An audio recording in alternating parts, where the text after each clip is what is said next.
ગાંધીનગર બોરીજ નવાપરા નજીક બાળકોની સ્કૂલ પાસેનો રસ્તો અત્યંત બિસ્માર હાલતમાં જોવા મળી રહ્યો. ખાસ કરીને ઇમરજન્સી સમયમાં કોઈ વાહન ન આવી શકે તેવી રસ્તાની હાલત જોવા મળી રહી છે. જો વાત કરવામાં આવે તો ગાંધીનગર શહેર અને જિલ્લાના ગ્રામ્ય વિસ્તારોમાં સમાવિષ્ટ ગામોમાં તંત્ર દ્વારા કોઈ યોગ્ય વ્યવસ્થા ઊભી કરવામાં નહીં આવી મુશ્કેલીઓનો સામનો સ્થાનિક લોકોને કરવો પડી રહ્યો છે. ગ્રામ્ય વિસ્તારમાં લોકોને અવરજવરમાં સાનુકૂળતા મળી શકે તે માટે નવા માર્ગ બનાવવામાં આવ્યા. વરસાદી પાણીનો યોગ્ય રીતે નિકાલ થઈ શકે તે માટે સુવિધા ઊભી કરવામાં પણ નથી આવી. ચોમાસાની મોસમમાં થયેલા વરસાદમાં માર્ગ પાણીમાં ગરકાવ થઈ ગયા. આમ વરસાદે તંત્રની કામગીરીની પોલ ખોલી નાખી.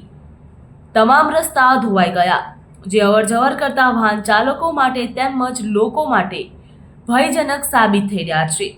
ઠેક ઠેકાણે નબળી કામગીરીના પગલે રસ્તાઓ તૂટી ગયા છે. ઉબડખાબડ જોવા મળી રહ્યું છે. મુખ્ય માર્ગો ઉપરથી કપચી ઉખડી જવાના કારણે વાહન ચાલકોને ત્યાંના લોકોને હેરાન પરેશાની થઈ રહી છે, જેથી સ્થાનિક લોકો તંત્રની કામગીરી તેમજ ત્યાંના સરપંચની કામગીરી ઉપર સવાલ ઊભા કરી રહ્યા છે. ખાડા પડી જવાના કારણે માર્ગ ઉપરથી પસાર થવામાં વાહન ચાલકોને હાલત કફોડી બની ગઈ.